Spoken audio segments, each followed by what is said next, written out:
Los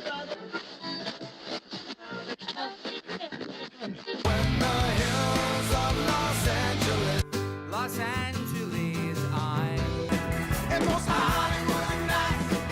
She goes to California, oh, California. What you say about Los Angeles? LA got the people saying,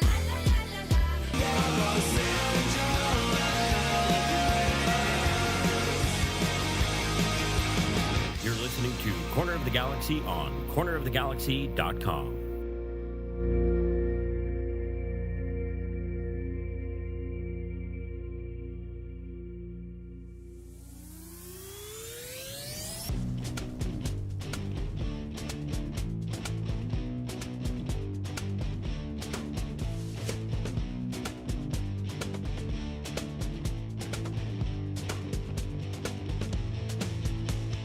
It's time for another episode of Corner of the Galaxy from the Box, the show that gets you behind the scenes of the LA Galaxy and into the minds of soccer reporters and MLS experts. Your hosts for the day are Corner of the Galaxy's Josh Guesman and LA Times soccer reporter Kevin Baxter. Let's start the show. Hello, everybody, and welcome to Corner of the Galaxy from the Box on cornerofthegalaxy.com. I'm your host, Josh Guesman, coming to you on a Monday, July 14th. LA Galaxy 2-1 winners over DC United on Saturday night. Now getting ready for Austin coming in on Wednesday night, LAFC over the weekend. Everything starts happening real quick here for the LA Galaxy, and the wins, maybe just for a second. Maybe if you weren't paying attention, but maybe just for a second you start to believe a little bit in the LA Galaxy, or certainly maybe a win over Austin, who's in 9th place, might have you starting to believe just a little bit there. So, all right, to help us do all this, unfortunately, we won't get them on video today because Teams has decided to be a little more difficult again, but we're glad to have him back. Mr. Kevin, the Panda Baxter. Kev, how you doing, buddy? Hey, does everybody who's listening to this and wants to watch it, do they get a discount now because they don't see my smiling face on their cameras? They do see your smiling face. It was just from like 20 years ago. It was, you know, whatever you were using on your dating apps at the time, I believe, is how that was working, right? They don't get to see me wearing my Chelsea jersey today. I know. Surprised, by the way. I was surprised by that and that entire turnaround there. So it was pretty interesting to see how it was pretty much a lock. I think everybody thought, oh, PSG going into this, you know, yeah, Chelsea will put up a fight, but it's going to be PSG, right? And it very much wasn't. And so, you know, the victory ceremony where President Trump stayed on the stage and celebrated, and then it turns out actually still has the real Club World Cup trophy in the Oval Office. What Chelsea took home as a replica. You know, all that, I wonder how the Galaxy feel. I mean, they didn't get their celebration last December upstaged by Trump saying he had been elected president. He just hadn't taken office yet. He didn't get to stay on the stage and upstage them. He did not get to take the MLS Cup back to the Oval Office. I mean, how did the Galaxy feel about this? Yeah, I doubt that they care very much, Kevin. But I thought it was interesting just the fact that, like, you know, we'll make another trophy. That's at least some sort of cachet in some weird ways. I'm sure it's like, oh yeah, we'll just hold on to this and do the whole thing. But no, an interesting weekend in terms of the Club World Cup, and just, you know, overall, there's lots of people trying to say whether or not it was a successful tournament or not. I mean, if you look at the numbers and all of the amount of people that showed up, I mean, I think it probably was. Now of course, we have the question of the weather and everything that's going on. Well, you know, the attendance was pretty good. I think it was just under 40,000 a game, which, by the way, if you take the top 25 friendlies, you know, there weren't very many international friendlies this year because of the Club World Cup. Right. If you take the last 25 best attended international friendlies last summer, they averaged better than the Club World Cup did. The Club World Cup had a number of games where there was one, I think, less than 4,000, a number that were less than 15, 16,000. But the thing I didn't like about it is, you know, there's the fixture crunch. Both PSG and Chelsea yesterday played their 65th game in 48 weeks. Mm-hmm. That's just, players just didn't get a break. There's a number of players this year that have played 70 games or more. That's just too much because they're going into a World Cup year. You know, PSG's schedule starts in a month and 6 days, I think. They'll start the Ligue 1 schedule for next year. Those players aren't going to get a break, and they're going to go straight through the World Cup. It's just too much. But the one thing I think that the Club World Cup did do, and you mentioned it, it was kind of a dress rehearsal for next year. The weather's going to be horrible next year. I'm still really surprised that FIFA decided to put the final, which is the biggest property they have. It only comes around once every 4 years. They're going to put the World Cup final in open air stadium in East Rutherford, New Jersey, where the Club World Cup final is playing. If you're watching the weather today, it's flooding. The New Jersey Turnpike is flooded right outside the stadium. The New York subway system is flooded. They missed that flood, that rainstorm hitting the Club World Cup final by just a few hours, maybe 16, 18 hours. Right. That could be the same kind of weather they're dealing with at the real World Cup next year. And there were a number of European players who said, we were just not prepared for this weather. We know what we're getting ourselves into next year, and maybe FIFA will come up with some different things, like different kickoff times. The kickoff times for the Club World Cup were all around noon, 3 o'clock in the afternoon, so that they would be on prime time in Europe and Africa. Right. I think they have to rethink that, because the players just can't play in that kind of weather. And the last time the World Cup was here, the only other time, it was in the U.S., 1994. That was the hottest World Cup on record. There was a game in Orlando, Brazil, Mexico, and somebody. It was 105 degrees. And the final, remember, it was Italy and Brazil. They played to a scoreless draw. That was about 99 degrees, I think, at kickoff. And so it was nobody scored. It was a game that went to penalty kicks. It was kind of a lackluster game, and people just too hot. And I think we're going to have that next year. And at the very least, FIFA got to see what it looks like, and maybe we'll have time to adjust kickoff times, and the players got to look at it, and they'll have to adjust their expectations as well. Hey, if you can predict the weather next year, could you tell me what it's going to be like next week too? This is what I'll always say, and it always goes back to this. I remember that whenever Toronto was going to host MLS Cup, they were announcing, I think it was a 2010, Toronto was going to host MLS Cup in 2010.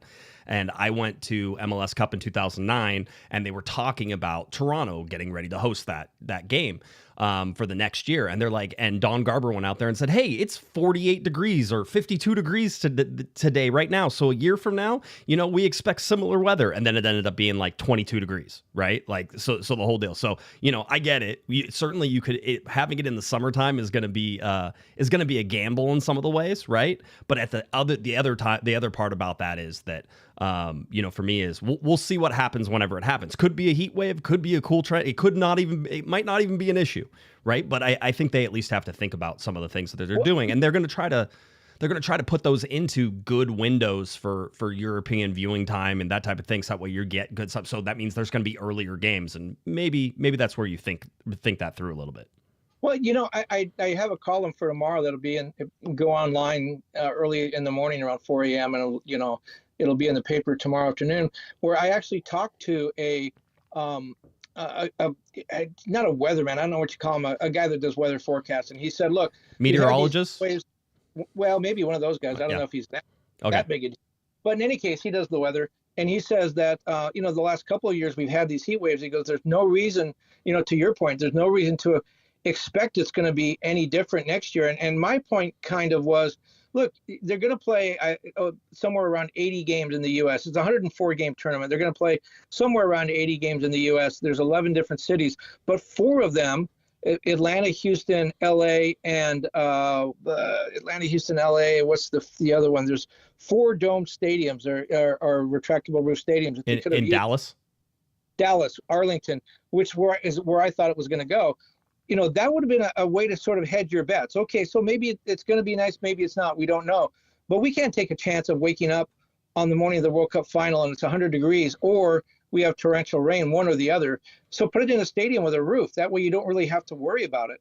The stadium in Arlington is the world's largest air-conditioned building. And so that's really a hedge against the weather.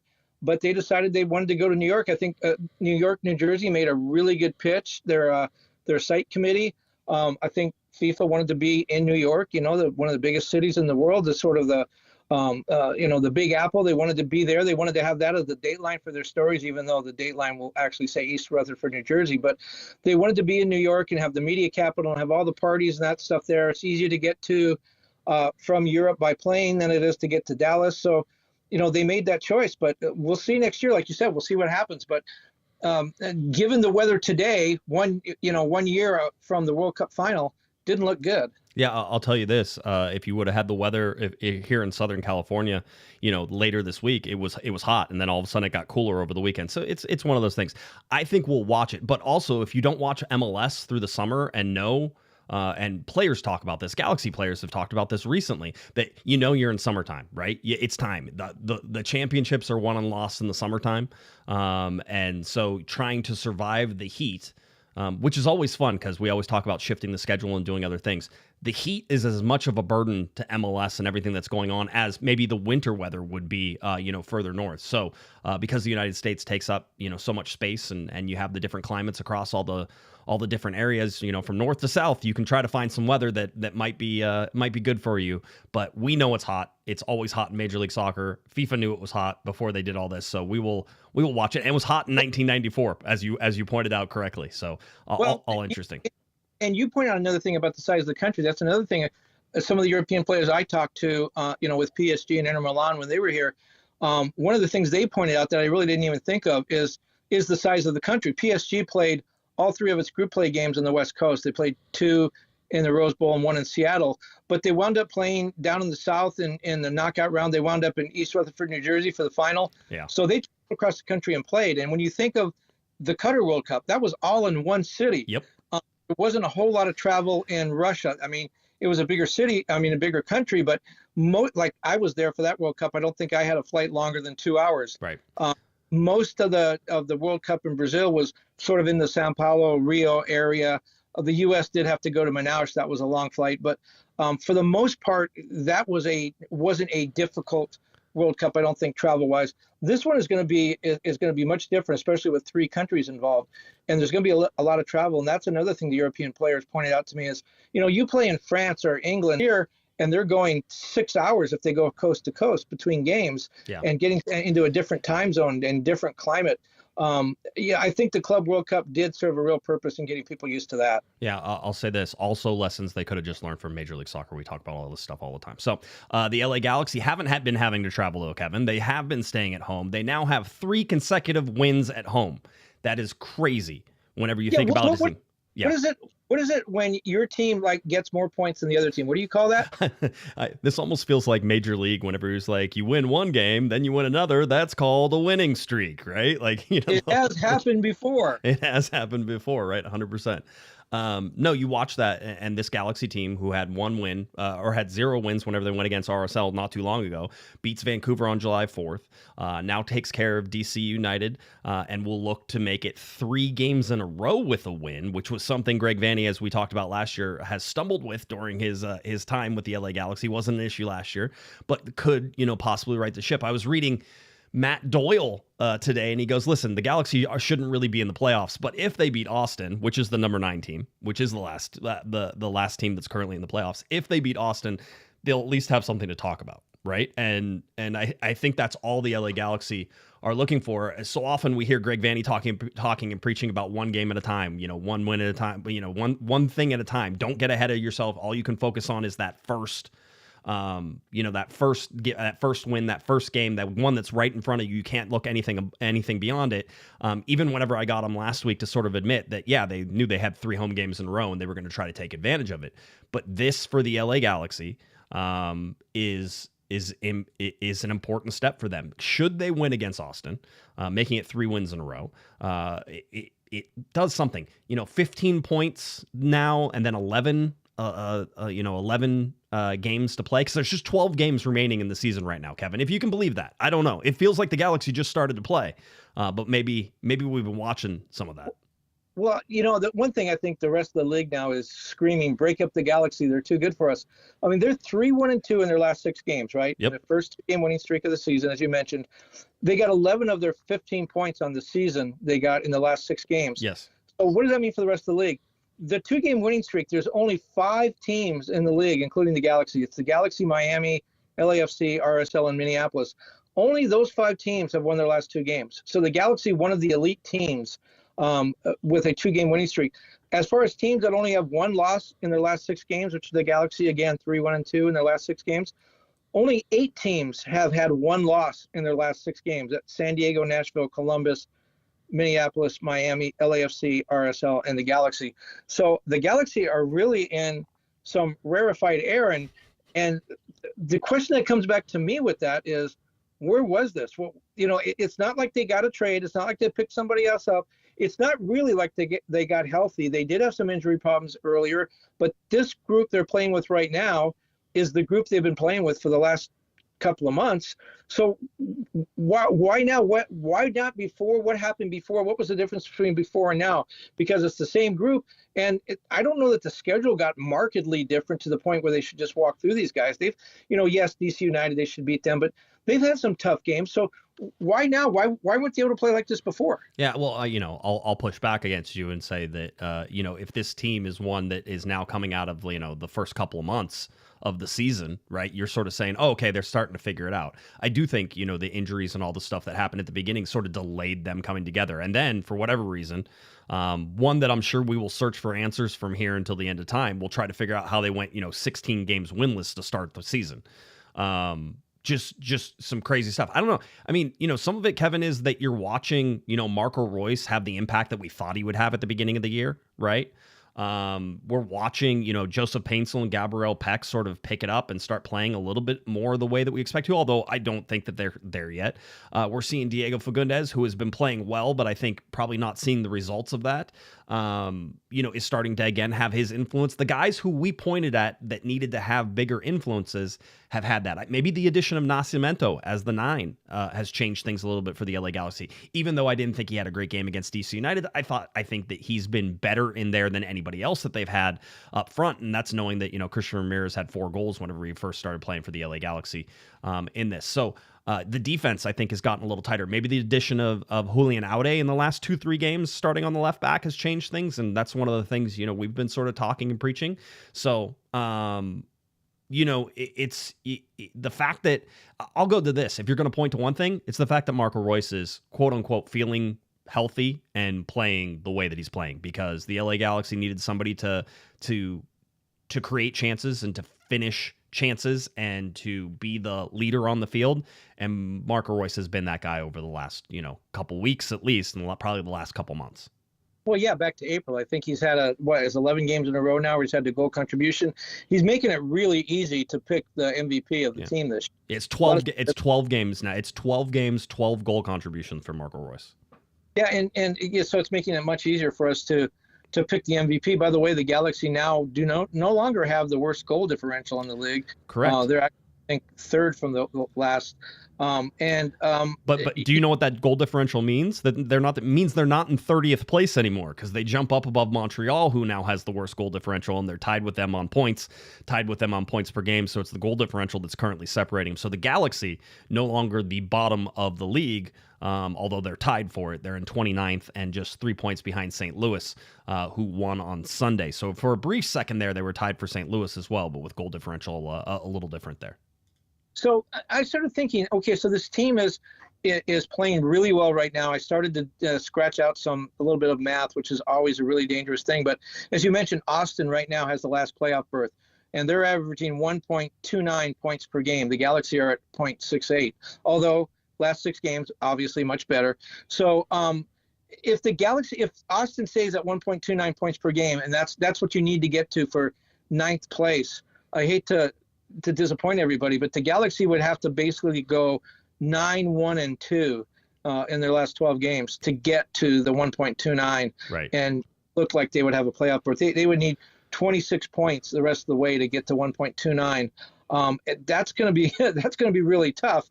And I know Diego Fagundes talked when he was asked after the game, do you guys think you have a shot at the playoffs? And he said, absolutely. If we said anything different, why would we be going out here and trying, and training and playing? Yep. And I agree with that. I don't know if Diego truly believes that, but the math is very difficult. I mean, if teams ahead of them collapse, obviously they could catch them. But I'm thinking, like, realistically for the Galaxy, yes, you want to say we're going for the playoff berth, and you don't stop that until you're mathematically eliminated. But again, realistically, I think what would be a good goal to shoot for would be to make sure that this season is not the worst season in franchise history. And that sounds weird. That sounds like, well, that's not really a goal. Yes, it is. When you consider that they were halfway through the season, they didn't have a win. Yes. trying to get to a point where eight wins is the lowest that the Galaxy have ever had. And they had that in 2008, 17, and 23. Right now, where they have 3 wins. So if they need 5 wins in their last 12 games to get to 8, 6 wins in their last 12 games to get to 9. If they did that, I think that would be a fantastic finish. 18 losses is the most losses they've ever had in 2017. They want to try to avoid that. And then the lowest points, 2017, was 32 points. Yep. So if they could win 6 of their last 12, they would get to 41 points. They would break all, make sure that they're not last in all of those categories. And yeah, that's not the kind of victory you're going to celebrate.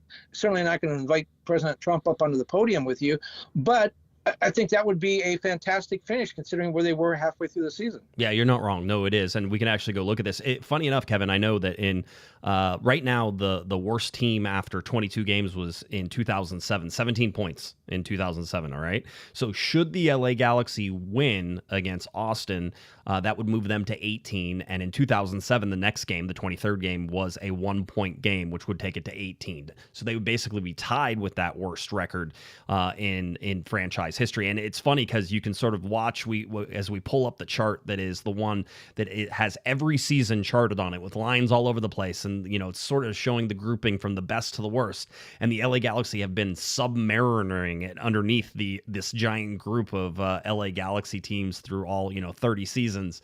And right now they're within touching distance of that 2017 that sort of puts them, in the way. And by the way, that 2017 started winning a whole bunch of games right about this point.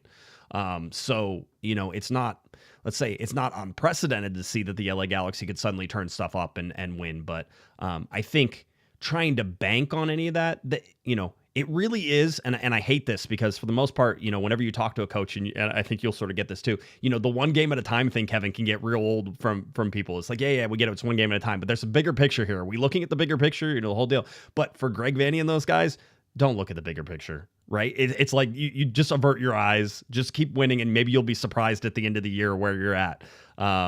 Because it reminds me of swimming lessons, Kevin, which is funny because that's what my kid is doing a whole bunch of right now.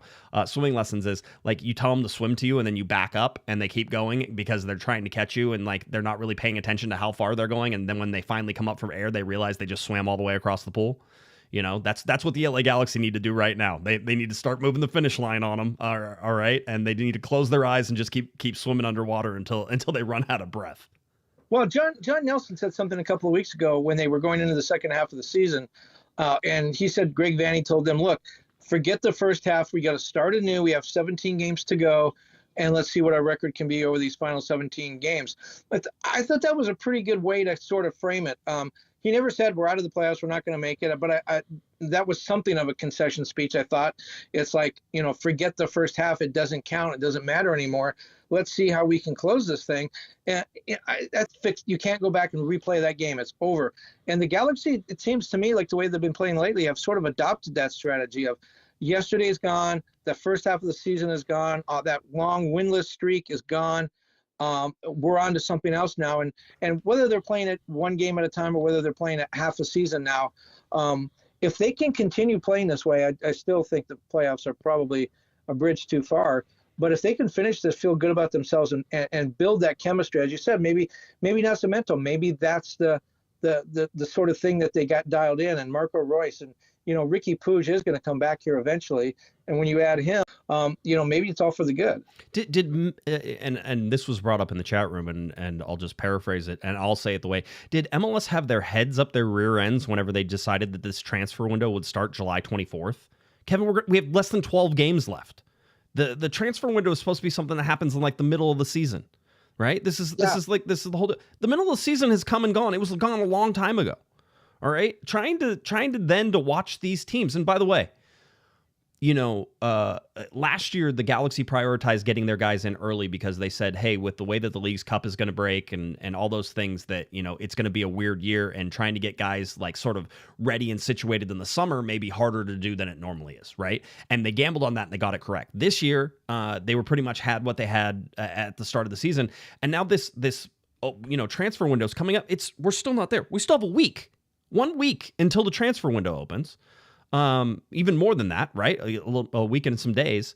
And these teams haven't made it. There's 12 games left in the season. Some teams have 13 games. These are 17-game midway points, right? So we're well past the midway. And I know there's Leagues Cup and I know there's other stuff, but quite honestly, who gives a hot dang about the Leagues Cup whenever you're trying to win, an MLS Cup trophy and line up the transfer window? Well, I don't know what MLS's thinking was. I would guess two things. One, I do think Leagues Cup figures in with it because it's too close to the start of Leagues Cups to be anything more than a coincidence. I mean, I do think that Leagues Cup played into it, whether it was the idea that some teams would be off and be able to bring players in, whether teams would identify what they need through Leagues Cup.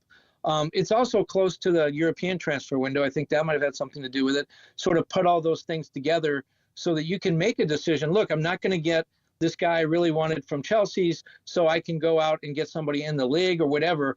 I mean, I do think that it makes sense for those two things to go together. But you talk about last year, I think about 2023, which his first major summer transfer window. Well, his first summer transfer window ever. It's his second major window. I guess he had one in the spring. But that was where he brought in Yoshida and Fagundes and brought in a lot of guys in that window when it was like you said, at the very end of the season. I think that 8 games to go, and just barely got a taste of those guys got to see what MLS was all about in the final 8 or 10 games. But it is too far in the season because you're past the halfway point. There's very little at that point. Maybe a guy can get you, if you're 11th, maybe a new player can get you to 9th and get you in the playoffs, or if you're 3rd, maybe he can help you push for 1st. But it's not going to, in so many other sports, we see that the trade deadline is at a point where it can really make or break your season. It's not going to. MLS is not like that. Yeah, it can't. I mean, the Galaxy are going to have what? Okay, so they have 11 games left now. They have 2 more to play, and then the transfer window opens up. So you're going to be at 9. There's 9 games left in the regular season. And we always looked at, you have maybe 14, 15 games with somebody you bring in during the summer transfer window. You're going to have 9 games. Either those guys have to be absolutely perfect and ready to help you and sort of put things in immediately into gear, or you're just wasting the summer transfer window, which is the biggest transfer window for Major League Soccer because of the movement and everybody else around the world also being off and in a major transfer window. We all know that this is the one where you can really look to pick up some players. You're basically buying for next year. And maybe that helps the LA Galaxy this time, because with 9 games left, and then playoffs, I guess if you're a playoff team, you hope that eventually those players come around and help in the playoffs. I didn't realize it was that late, and as we crept along now, it seems outright ridiculous that MLS is like, this is a good idea. Let's just have everybody have 9 games left. And that's if you sign somebody at the beginning of the transfer window. The window's open for a month. You sign them at the end, you may have 6 games left.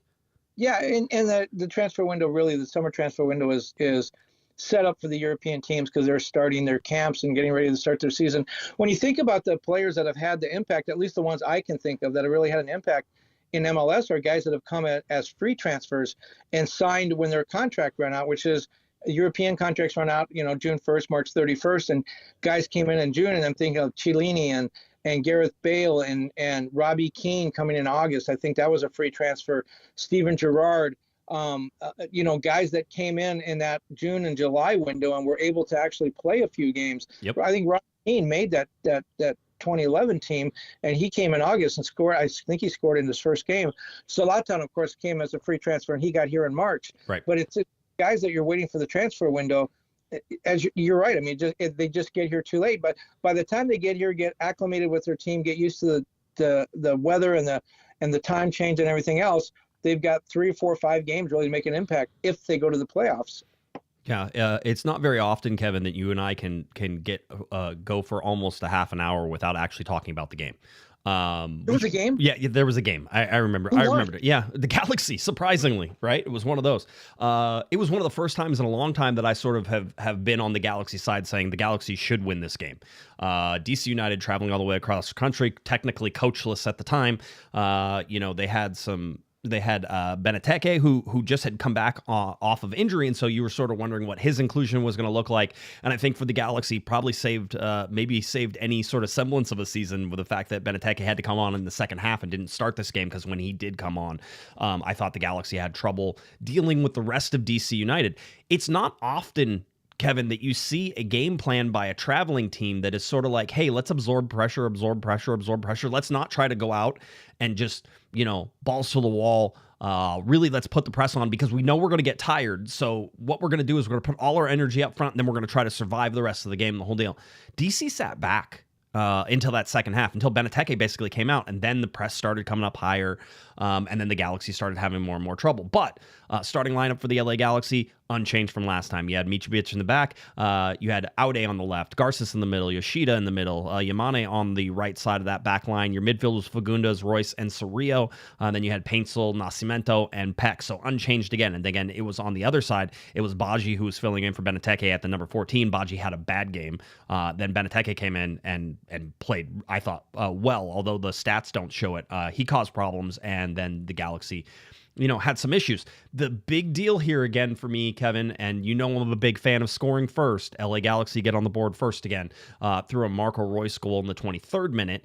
At halftime, I went and talked to everybody down at the bottom, and we talked about what the Galaxy needed to do. I said, hey, score a goal in the first 10 minutes of the second half, and you'll be okay. And that is what the LA Galaxy again did. Scored a goal in those first 10 minutes of that second half. In the 53rd minute, get that 2-0 goal game. Now, once that happened, what we've seen now is the Galaxy sort of playing well. I thought they were dominating the game. Actually, there was a group chat, Kevin, between me and Sophie and Hammer, and we were talking, and we're like, man, this game's boring, and the Galaxy are winning. And it was like one of those, the Galaxy finally get to play a boring win game. Like, just it didn't seem like the tempo was really that high. Nothing was going. And then DC kicks it into that second half. Benteke comes on. The Galaxy score a goal, right? Or the DC United scores a goal. Now it's 2-1, and now it's hang on time. Greg Vanney said afterwards, he told the guys, this is probably a game you guys don't win earlier in the season. Maybe that's true, right? Well, I mean, it looked like the Galaxy was doing everything they could to give it away. I mean, they're still having trouble closing out games, and whether that means are they uncomfortable playing with the lead? They haven't had leads all that much this year, as you pointed out. Are they having trouble playing with the lead? Does that change the way they set up? But it looked like they were, at the last few minutes, it was really nail biting time. It was that they were a 2-0 lead into a tie. Yeah, let's remember DC United hit the crossbar and then somehow missed from about 8 yards out to sky one over. If you want to look at the XG in this particular game, which is always fun, MLS has it DC United 1.7 to the LA Galaxy 1.2. So DC United actually had the bigger chances or the better chances and didn't convert all of those. That being said, you want to go over to FOTMob and they'll close that gap a little bit and basically say that the LA Galaxy had 1.52 expected goals and DC United had 1.55. I will say I thought that was equal. If you remember that shot going over the crossbar with a wide open goal on the backside, the Galaxy dodged that bullet. This easily could have been a 2-2 game. The fact is that maybe they got lucky. And if you look at both of the goals the Galaxy scored, Kevin, off of block shots, rebounds come out, and then it's either a second shot that gets blocked and redirected to Marco Royce, which eventually shoots and scores, or it was Diego Fagundes getting the rebound and shooting for the second goal for the Galaxy. There were 6 block shots I think the Galaxy had in this game. So a lot of shots, a lot of possession for the LA Galaxy, which is something I think you expect. 56.1% on the possession to 43.9 for DC United. 13 shots, 5 shots on goal for the LA Galaxy, 6 block shots, and then almost 200 more passes than DC United, 702 to 515. So, the Galaxy doing pretty well. The thing that had me nervous whenever you're watching this game and should have the Galaxy nervous was 5 corners for DC United, and I think a lot of those felt like they were coming in the second half. Just some times where the Galaxy looked like they should have been a little bit more put together, maybe have a little bit more in the in the center of midfield. DC United talked about how there was space in the second half. I asked Greg Vanney, you guys had a chance. There was a play in the second half where the Galaxy could have gone up 3-0. Joseph Paintsel had the ball on the left-hand side. The ball got passed over from Peck, and it was all, everything was playing pretty good. It was a little slow in terms of developing, but, I think they get that. Paintsel had the chance to sort of put that away and make that game 3-0. They don't do that. And then DC United scores not too long after that, Kevin. Now, instead of it being 3-0, right, it's 2-1. And at 3-0, you can sort of start to cruise a little bit, knowing you have a short week against Austin. You can make your subs. You can do the things that you needed to do, right, because you have a midweek game. Instead, they had to suffer and work really hard through the last part of that game because they didn't put this game away. So if it's a lesson for anything, it's for the Galaxy. For me, it's put games away, because if you don't, you end up hurting yourself. For Greg's part, he said that they pretty much stayed the same to the subs that they had planned anyway, and that it didn't change too much. But he agreed that, those guys had to work harder. And because they worked harder, they really had to put in some extra effort that maybe they shouldn't have had to if the Galaxy make that game 3-0. Well, and Mikovic had a really good save down the stretch too. That sort of, obviously had a lot to do with the final result. Yeah, it really did. Let's get to some super chats here, and then we can talk some more about the game, because there's some personal accolades that come out of this. Alexander, $5 super chat. Would a Real Madrid USA MLS team work in MLS? Similar to Chivas USA, Real Madrid have a bigger fan base than Chivas did. I mean, I don't know that anybody ever wants to base anything off of what Chivas USA did, but maybe that was more internal politics. Could you see a giant of soccer in the world have sort of a C team that they have in Major League Soccer, and could that work? Well, I mean, that's what New York City is all about. It's sort of a part of the city football group. And, they've sent some players over from City that weren't getting, from Manchester City that weren't getting to play in Manchester, and sent them over here to play. That's kind of the same thing. They've kind of used it as a farm team. Maybe Red Bulls too, in that same, in that same general sense. I don't know. Chivas USA felt very much like we're naming it exactly the same, and we're going to be up there, and it's just like a mirror of the club. And I don't know that we have anything that really does that in Major League Soccer right now. Well, and I guess the idea is to trade off the history and everything of Real Madrid. I think you're treading on thin ice when you do that, because Real Madrid is what it is because of the players that have played there and the history, that's happened in that stadium in that city. And you can't really just pick it up and put guys in a similar colored jersey and, in another country and say, we're going to recreate that. I actually thought at the beginning, I thought the Chivas USA idea was pretty good. Having a Mexican league team in the States, and then, Tijuana came up to the border and kind of destroyed that. You didn't have to go all the way into central Mexico to see a Mexican league game anymore. But I don't think they ever really followed through on that blueprint. It wasn't a Chivas USA farm team. It wasn't part of the same thing.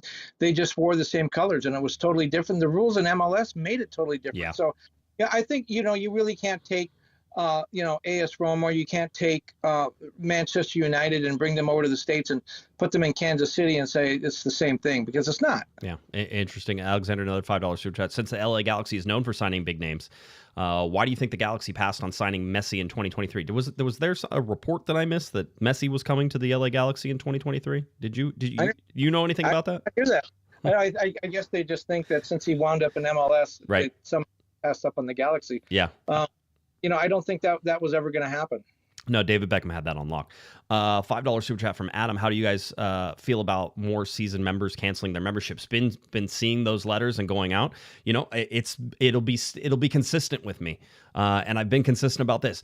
As a fan, as a person, as a supporter, as anybody, you get to vote with your money. You get to vote with your voice. You get to vote with your attendance. You get to vote with all that stuff.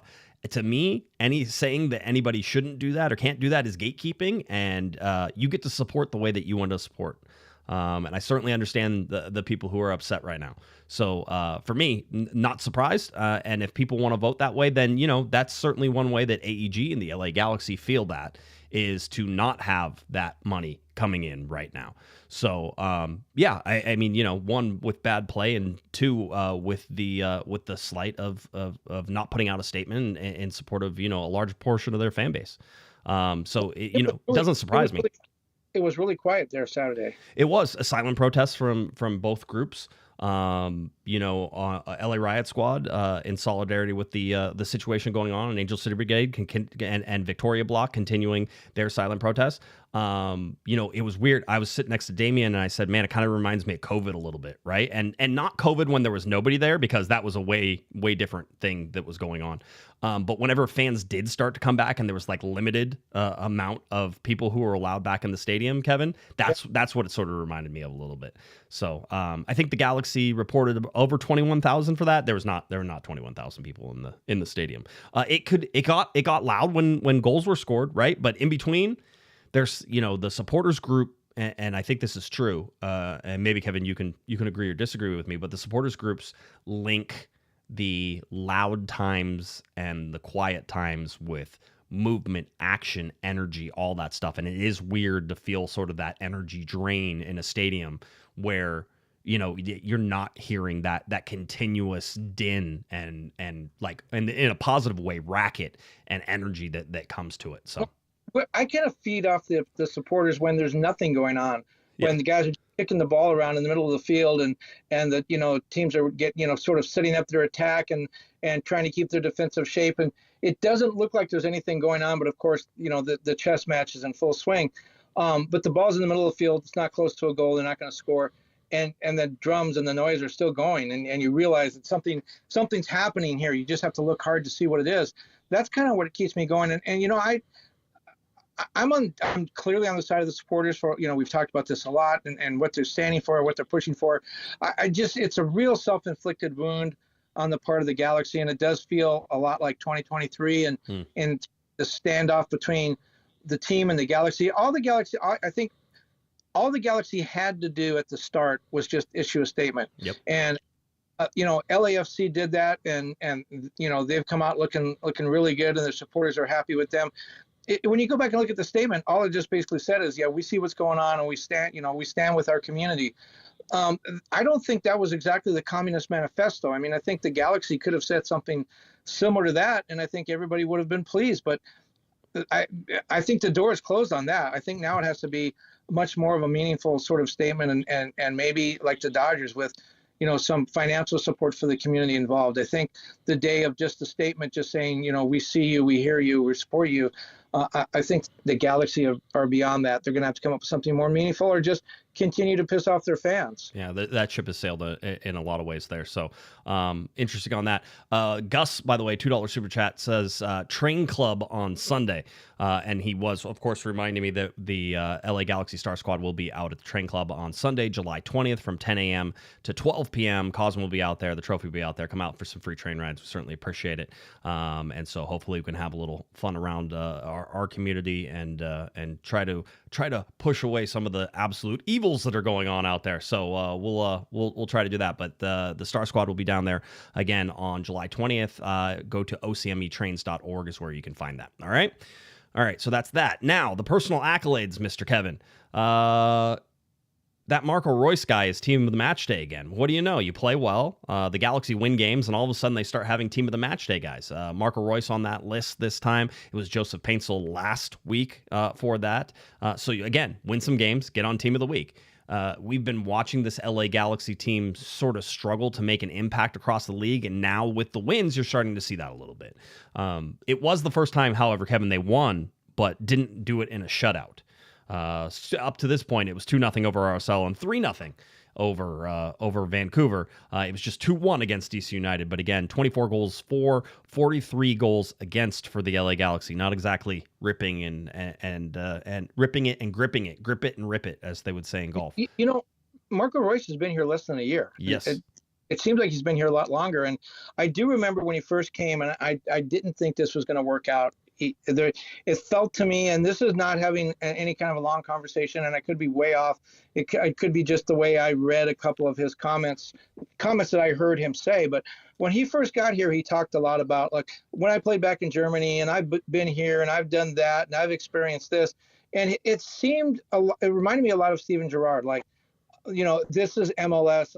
You know, this is a playground game for me. It's not a big deal. I'm not even really necessarily taking it all that seriously. I don't hear that anymore. And maybe I'm wrong. Maybe that wasn't his attitude at first, but that's how it kind of came off to me. And I thought, this is not going to work out very well. But, you know, he is playing really well. And you can see from his demeanor on the field, if he didn't take it seriously, and again, I'm not saying that he didn't take it seriously. I don't know. I'm just telling you what I felt.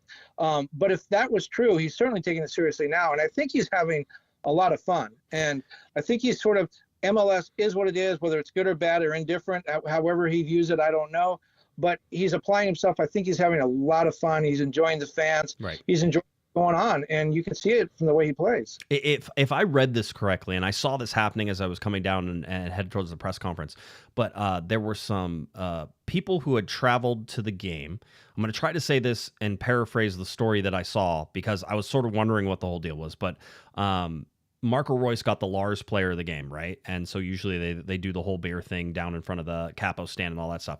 But there was a guy in a Borussia Dortmund jersey, and then there was another guy there who was, I didn't see which jersey he was wearing and however it was, but they were both like, they seemed so excited to meet Marco Royce. Like they were freaking out. And I saw the story, I think on Instagram, that it was that somebody had traveled all the way from Germany to see Marco Royce, and they ended up, and this buddy of theirs was in DC and traveled to go all the way to this game with his buddy from Germany, and they went to the game, and they ended up hanging out with LA Riot Squad before the game and thought it was really cool, and they made so many friends and everything was so much fun that to present the player of the game from Lars. They actually let this guy who traveled all the way from Germany give the scarf to Marco Royce. If you go and watch the video, watch how excited this guy is. Like But look how excited Marco Royce is too. Yeah, that's kind of what I'm talking about. Marco Royce is he's having a great time. Yeah, you can see it. It looks awesome. Anyway, go see it. But I mean, little football stories, little positive football stories like that are amazing and what we get to watch. So you got to see that. So yeah, the big deal with Marco Royce that has changed this season so far is we thought maybe with his injuries he was done, right? I remember having those conversations on this podcast. The fact is, and Greg says it every time you ask him about Marco Royce, he says that Marco's feeling better than he has in a while, right? And because he's feeling better, he's able to have the impact. And I think because he's able to have the impact, he's having fun, Kevin, and you can see that. So, no, it was just, it's fun to watch him play. So he's been playing well. We know that. The other part of this is the designated players. Joseph Paintsel, remember how he wasn't playing very many games, Kevin, and we were sort of watching the minutes and they weren't there, and the Galaxy were getting less than 30% from their designated players. The total available minutes for the LA Galaxy's designated players right now is almost at 50%. So they've almost played 50% of the total available minutes, knowing that Ricky Puig is completely missing. So the most you could possibly get out of this would be like 66%, right? They're almost at 50%. Joseph Paintsel is almost at 60% in terms of the total available minutes that he's played, and Gabriel Peck is at 85.5% of the total available minutes that he's played. That's another reason the LA Galaxy are playing well again, is they've been able to keep these guys on the field. Last year, they finished with 82.5% of the total available minutes, and right now they're at 48.2% of the total available minutes. So we're getting there, right? We're getting there. It's slowly, and we're watching this LA Galaxy team find itself. The problem is, Kevin, that they should have found themselves about 2 months ago, right? At the very latest. Well, and clearly the way they're playing now is it's not like they lost anything. It's not like some guy had a broken foot or something. I mean, they're still really good players. The way they're playing now, they're just, they're proving they're really good players. Why it took them so long? I mean, yeah, there are probably reasons that you can call them excuses, whatever you want. Marco Royce has found himself, and he's integrated himself into the middle of the team. Nascimento, maybe we're not seeing him score a ton of goals, but he's doing things on the field that's opening up for other people.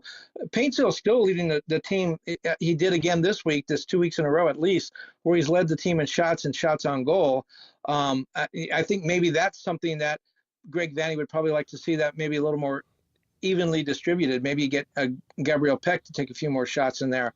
But those guys are finding to play the way they should have been playing in March and April. Yeah. By the way, Lazarus says, can we please, and I'll add an additional please, can we please get a better pick of the Panda Man? It's making me uncomfortable. It's making them uncomfortable. Kevin, you're making people uncomfortable. This isn't Halloween. We need to find a better picture of you. Or teams could just stop uninstalling NDI. That'd be great. Anyway, I'm about done with Microsoft. There was a reason I switched to Apple a long time ago. You can call me a follower, whatever you want, but good Lord. Anyway, so that's that. Looking at the LA Galaxy's win percentage now, somewhere, Kevin, at one point it was like 3.4%. At one point it was 0% for most of this season. But at one point it was 3.4%. Now it's at 13.6%. The LA Galaxy, their winning percentage. The Galaxy have taken a point or better in 40.9% of their games, which is not like wonderful, especially whenever they had 76.5% last year. But at 40.9%, the LA Galaxy are almost approaching 50%, taking a point or better in 50% of the games that they're playing. Now, they're going to have to win a lot more games in order for this to look anywhere near presentable, but that's sort of where we're at with that. So taking a look at that. The LA Galaxy's home record, now 11 points from home games this year, which is way above their total on the road at just 4 points. So the Galaxy averaging 1.10 points per game at home. Their overall average across all seasons is almost at 2. So they're a full point behind where they would average at home, with a quote-unquote majority of home games left for the LA Galaxy to play. And still do not have a win on the road. And still don't have a winner on the road. In fact, they've only picked up a total of 4 points on the road, and they're only averaging 0.33 points per game on the road. That means that for every 3 games they play, Kevin, they're getting 1 point. Right on the road. That's the draw. Every 3 games they're getting a draw on the road. That's what they've sort of averaged so far. Their average overall on the road, by the way, is 1.15 points per game. So should the Galaxy climb up to 1 point, they would be close to that average and actually be okay. In fact, across even last year, the LA Galaxy, is as good as they were and everything, only a 1.3 point per game total on the road, which is really good. 2010 they were average 2.0 points per game. So that was the sort of the highest in the modern era there. If you go back to 1996, 2.44. But again, with shootouts and no draws and that type of thing, things get a little crazy on that. So we have that. I'm trying to think of anything else that's in there. Galaxy's, in going for that first road win, the next opportunity is going to be at BMO. And is that another thing we talked earlier about? What should their goals be? And I don't expect Greg Vanney or Diego Fagundes or anyone to come out and say, yeah, our goal is not to be the losingest team in franchise history. They're not going to say that, but maybe realistically it is going for those 8 wins and to avoid the 18 losses. But and that might make their season if they close strong enough to do that. But would it also help make their season if they were to beat LAFC, which is really hot right now, by the way, if they were to beat them in the El Tráfico there? Yeah, could certainly. You want to talk about things that could lift spirits. Going away and winning at BMO would be a big thing. The fact that's coming up this weekend is sort of crazy too, because it feels like everything's getting condensed real fast. And again, they will have played both of their El Tráfico games before the transfer window has opened and closed for the main transfer window. It's weird. So just all that. One of the things I wanted to point out was the LA Galaxy are kind of or I should say progressing back on their defensive side of things. Listen, it's not great. Right now they're averaging or they're expected to give up 66.5 goals, right? Which is not great in the whole deal. But it is starting to put them under the, projected that would have been 2020, which was the 71 goals. It was the 2023 where they gave up 67 goals. Right now, the LA Galaxy in 2025 are showing that their defense is half a goal better than what it was in 2023, which, by the way, was not great. But they also scored 51 goals in 2023. And as of right now, they're still only expected to score 37.1 goals this year in Major League Soccer. That offense has to pick up the production. They've got to start scoring 2 and 3 goals per game, or the defense has to be so locked down tight that, it solves all the problems. So we'll see if that's the case. I'm going to show a chart, Kevin. You can't see it, but I can't. You can't, but I'm going to tell you what it is. It is our points per month. And as of right now, knock on wood, the LA Galaxy undefeated in the month of July. They are averaging 3.00 points per game in July with 3. That's perfect. That's exactly what they're supposed to do with 3 games still left in the league play in July to go. So something to watch. The other thing that sort of got updated was the longest single season win streak in every year. The LA Galaxy are now at 2. Should they get to 3 by beating Austin, that would put them above 21, 22, and 23 as years under Greg Vanney, where they didn't win, 3 games in a row. This is a chance for the LA Galaxy to win 3 games. Remember how we were talking about that last year, Kevin, all the time? Greg Vanney's teams haven't won 3 games in a row. This is a chance for this team to do that, and something the 21, 22, and 23 seasons didn't do. All right. Well, and no one's going to get tired going to the All-Star game either. I don't have to worry about that at all. We can still look, though, and the big news still here is, just in case anybody wanted to remember, was the longest single-season winless streak is still at 16.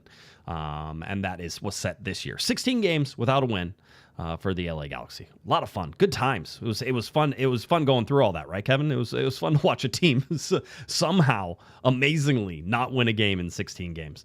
That's why I think what they're doing now, again, one of 5 teams in the league with 2 straight wins, one of 8 teams that's only lost once in the last 6 games. When you look at where they were, so you look at that and as well, other teams have done it. That's kind of a modest thing. It's not like what they did last year when they went undefeated at home. Right. But when you look at where they were, it's pretty good. It's better. It's better. It's just better. It couldn't get much worse. It's just better right now. We can almost, if they beat Austin, do we get to call them an in-form LA Galaxy? Is that when we finally get to switch over? I don't know what the rules are on in-form, because 3 wins in a row, 4 wins in a row at home, all of a sudden things start to click a little bit there. It might be a little bit better. So when you look at the math, where are you?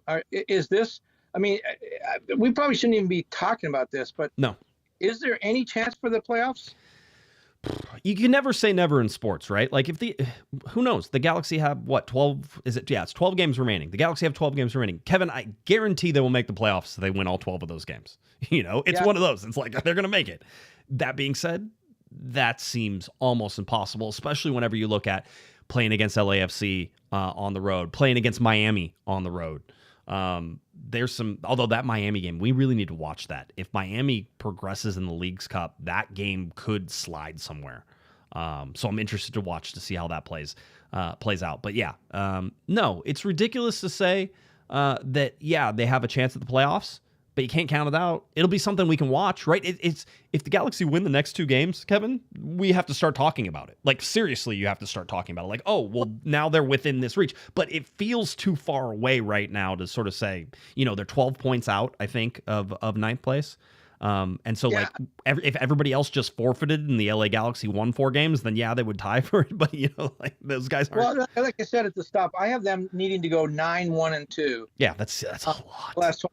That sounds impossible. However, they again, when you go back and say, look, 1 loss in the last 6 games, maybe they're in form for a nice little run in the Leagues Cup. Maybe if they win Leagues Cup, does that salvage the season? Absolutely, I think it does. All of a sudden, they've got some hardware. Yeah. Same with Campeones Cup. Yep. There is some things to play for aside from the MLS season. Yeah, absolutely. We can look again at just how sort of. I wanted to pull up this chart instead because you know what? Yes. They win League Cup. Yes. If Trump shows up for that ceremony, maybe they can celebrate with him, and then he can take the Leagues Cup trophy home. There, see, that's a good idea. Well, there's still a question of whether the LA Galaxy have even been invited, or we're going to try to go to the White House this year. I've heard nothing. I would be interested to see if it happens or it doesn't happen. But anyway. Oh, wow. Man, you just opened up a can. I never even thought about that. With where the Galaxy are with their supporters right now, if they even entertain the possibility of making that visit, I think that could be a huge mistake. Hey, you know what though? This is the cool part about that is that we get to if it happened, if they got the invite, we'd actually they'd have to make a decision, and we get to see where they stood on it. It's simple. It's not even it's one of those things. It's not something they get to decide what they want to do. Let's find out where they're at, right? So I just think it's interesting that it seemed like it was going to happen. There was momentum. And by the way, I don't know if anything's been extended, asked for, the whole deal. I have no idea because nobody has said anything. You would think that there would be an invitation, it would be accepted or rejected. As far as I know, none of that has happened. But I just think you want to see where everything stands. We'll see how that invitation is received or not received. So interesting time there. The other thing is, the scoring, the goals scoring first, the goals giving up first. And if you look at the LA Galaxy, since that 13th game, since the game against Philadelphia, all of a sudden they really started scoring a lot more on the first side of things. So they scored first against Philadelphia. They scored first against LAFC, which they ended up drawing. They scored first against San Diego, which they ended up losing, right? They scored first against RSL. That was their first win. They scored Let's see. Oh, I'm even missing one. See, I need to get back in there and find it. But anyway, the Vancouver game is missing in this, so I'm wonderful. I'm out one. I'm pretty sure it's over on this other side though. No, it's not. Okay, cool. So we're missing one. So the Galaxy have now scored 7 times first this year, and they've allowed the first goal 15 times. That's something that still has to change for the LA Galaxy, but it seems like maybe they're in the right position and right mindset on that. All right. Eastern Conference right now, it's Philadelphia at the top with 43, at the bottom with Montreal 15, which is tied on points for the LA Galaxy, but below on goal differential. Western Conference, it's San Diego, 42 points sitting up there at 1.91 points per game. San Diego's a real team this year. We were talking about it as we were watching them play before the Galaxy played. That could be a team that goes to MLS Cup this year. Really interesting to see. Minnesota's a good team. Vancouver's on a slide. So seeing them in third right now is interesting. Seeing Seattle in fourth, by the way, talk about quietly just being good. The Seattle Sounders, again, at 33 points. But when you look at it, the difference between, 5th place and 7th place right now is about 4 points, right? So LAFC is in 6th place, only 1 point behind Portland, who's also tied with Seattle there. So Portland quietly sort of going about their business as well, but just lost to St. Louis, who won on Sunday. So watching the Western Conference, there's still a lot of Kevin, and maybe we'll see this. Maybe this is the bonus for the LA Galaxy, which is I feel like there's going to be a lot of stagnation from like the Colorado down to the St. Louis side of things.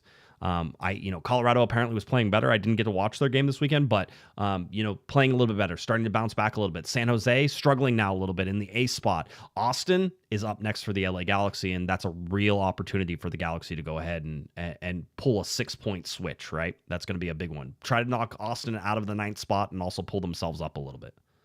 Well, and I need to remind you that at the beginning of the season, I said San Diego, after watching them in Coachella, was one of the worst teams I'd ever seen, and predicted an embarrassing season for them. And now they're probably going to win the Supporters Shield. So You're awesome. How much do you know about soccer? I wait till we find out that they've had your articles and the podcast pinned up in the locker room. The reason right? for it. Yeah, you would be that guy. So anyway, coming up this weekend, it is the LA Galaxy hosting Austin FC. You have 7:30 p.m. is your start time on Apple TV and MLS Season Pass. Kickoff will be at 7:40, so pay attention for that. Wednesday night game, middle of the week. So take your time getting there. Be safe. Traffic's always a little bit of a cluster on the way up. Funny story is I almost didn't make kickoff at the game on Saturday, and I got stopped on the freeway, 100% stopped, Kevin. And if I was 2 more car spaces forward, I would not have been able to make the exit off of the 405 to the 22, which then took my arrival time from like 7:55 p.m., which would have been after the 7:30 p.m. kickoff, to 6:50. By the way, just by making a small little turn, was able to save myself about an hour. So made that happen and ended up going there. But be careful with traffic as everything's going up. We have an Austin team here with they're middling, Kevin. I can't get excited about most of this. I think Brandon Vasquez is out. He got a big injury, which is probably a good thing because after the physicality or the physical game that was DC, Austin and the LA Galaxy, every time they've met recently has been about physical tackles, cheap shots, late hits. And there were some tackles on Ricky Puig, if you remember down the line last year, that really caused the LA Galaxy not to like this Austin team. So without Brandon Vasquez, hopefully it'll be a little calmer in there because he was definitely one of the instigators of all this. That being said, after coming off a physical game with DC, which if you want to talk about a negative, the referee in that match let way too much go. 14 fouls for DC United, and I think they had 2, maybe 3 yellow cards. Could have easily had 2 guys get their second yellow cards in that game, but did not protect the players. It got real physical, real fast. You had Mickey Imane take a forearm to the head on a touchline. You had Nascimento get tackled basically almost around his waist and brought down during a play. You had Joseph Paintsel get fouled multiple times. It was really sort of harkening back to what we saw so much of last year, Kevin, where everybody tried to hack Ricky. And I think the wear and tear certainly didn't help him whenever it came to his injuries. Is that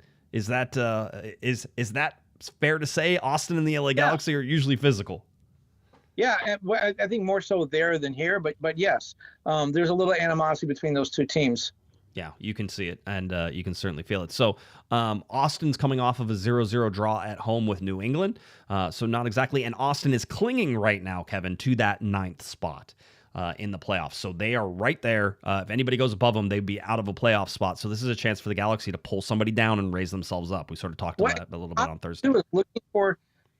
Austin is looking for a defining moment. I mean, I don't think they know what they have yet. It's weird to be this far into the season, but they really haven't sort of hit a stretch where you say, okay, this is what this team is about.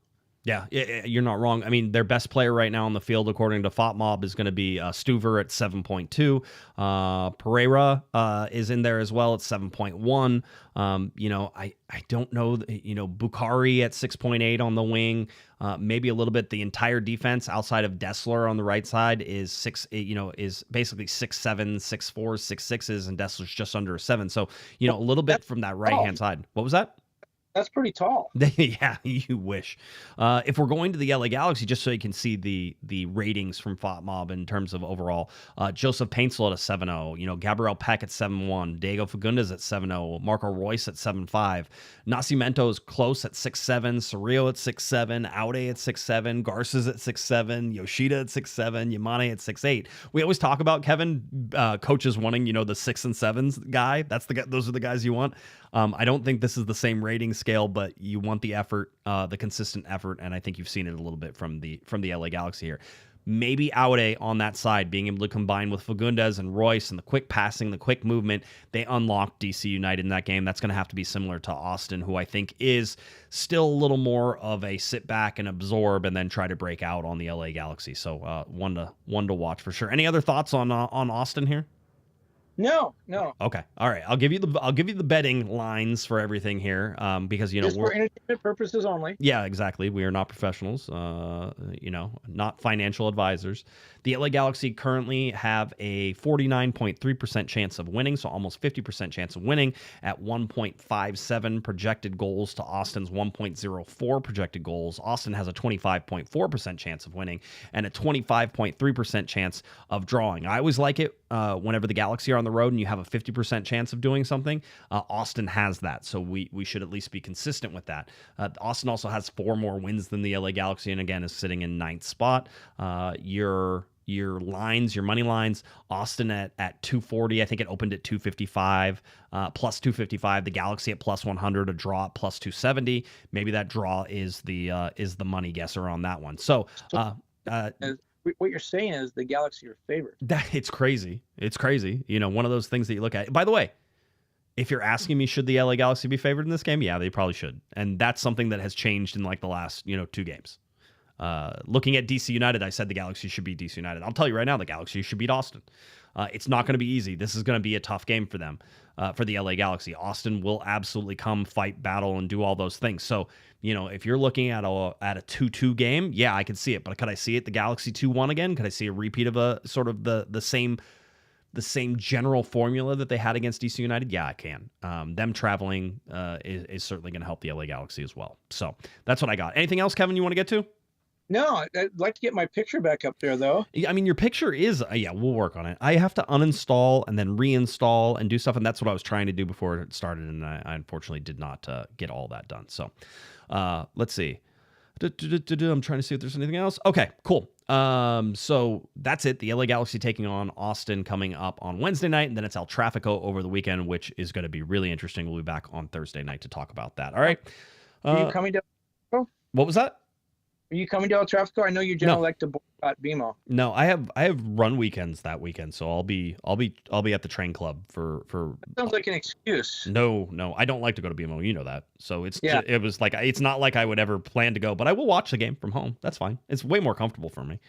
But I will be at the game on Wednesday night, so I will be there. All right. Let's see. Do anything else? No, that's it. If you're looking for Mr. Kevin Baxter on any social medias, at KBaxter11, and then at LATimes.com for all of his writing, whether that's baseball, soccer, car racing, hockey. I know you've done some other stuff, and I was trying to find some of the weird things that you've done, but that's what I can think of right now. So we'll try to remember the weird ones for the next time. If you're looking for me on socials, at Galaxy Podcast, head on over to cornerofthegalaxy.com, and of course, check out and type in Corner of the Galaxy anywhere you can find our podcast with us. YouTube, iTunes, Spotify, SoundCloud, any of those places you can get your podcasts, you can find Corner of the Galaxy. All right. The LA Galaxy taking on Austin coming up on Wednesday night. It is a 2-game week, so pay attention as the Galaxy take on Austin, then LAFC. Wednesday night, 7:30 p.m., 7:40 p.m. is your kickoff. All right, for Mr. Kevin the Panda Baxter, I'm Josh Pato Guesman. You've been listening.